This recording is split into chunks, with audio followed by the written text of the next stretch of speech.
There was a time when gardens weren't replanted every spring. Food didn't depend on endless seed packets, fertilizer schedules, or rushed planting calendars.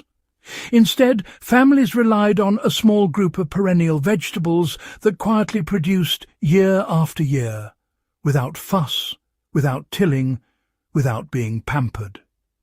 These crops formed the backbone of homestead diets for decades, and then, slowly, they disappeared from modern gardens. Today, most gardeners have never even heard of them. But these forgotten perennials are exactly what many gardens desperately need right now. Reliable, nutrient-dense, low-maintenance vegetables that can handle unpredictable weather, poor soil and tight schedules.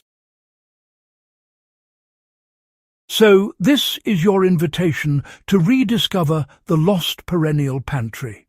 5 old-world crops that fed families long before supermarkets existed, and can completely transform your garden again. Let's dig into each one and walk through how to grow them right. For centuries, good King Henry was a staple green across Europe. It was grown just like spinach, but unlike spinach, it came back every spring. Our grandparents valued it because it produced absurd amounts of edible leaves without bolting and without needing replanting. You know, modern gardeners often overlook it simply because it doesn't have that flashy appearance. But if you're after a reliable and robust green, this is definitely the one to revive. Good King Henry. Well, it flourishes in full sun to partial shade and really prefers well-drained soil that's enriched with compost. You see, you should plant crowns or seeds in early spring, spacing them about 12 inches apart. It takes a season to establish, but once it's rooted, it will produce for 10 to 15 years. The leaves, they taste best when harvested young. So be sure to cut the outer leaves regularly to encourage new growth.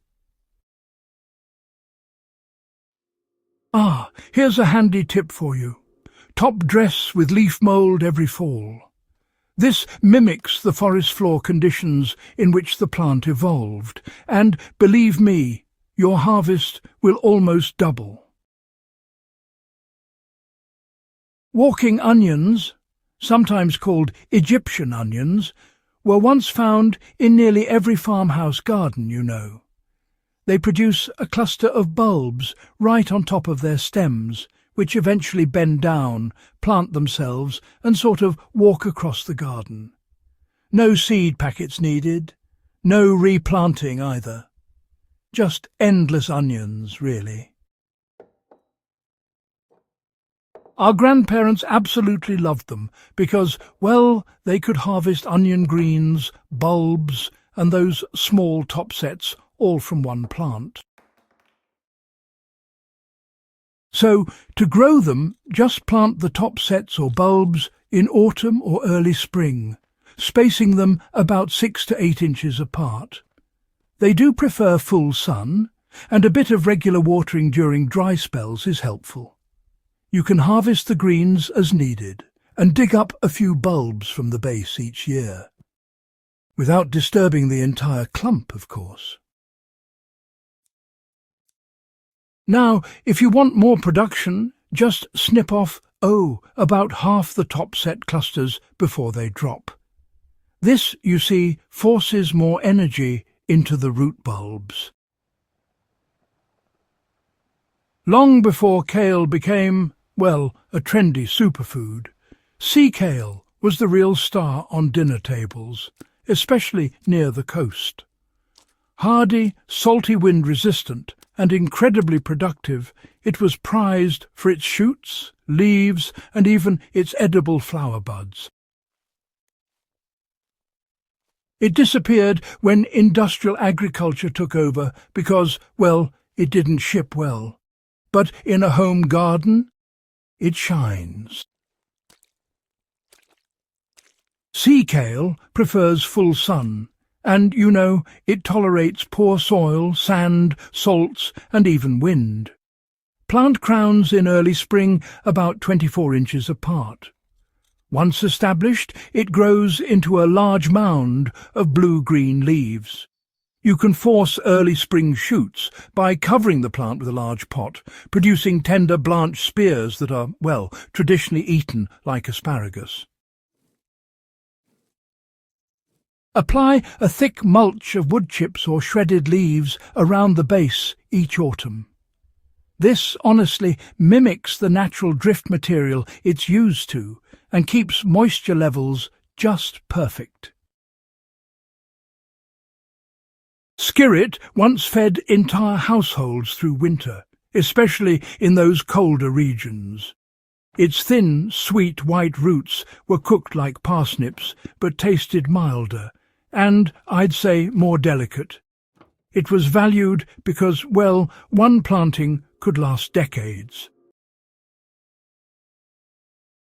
Modern growers often forget skirret even exists, but honestly, those who rediscover it swear it becomes one of their most productive crops.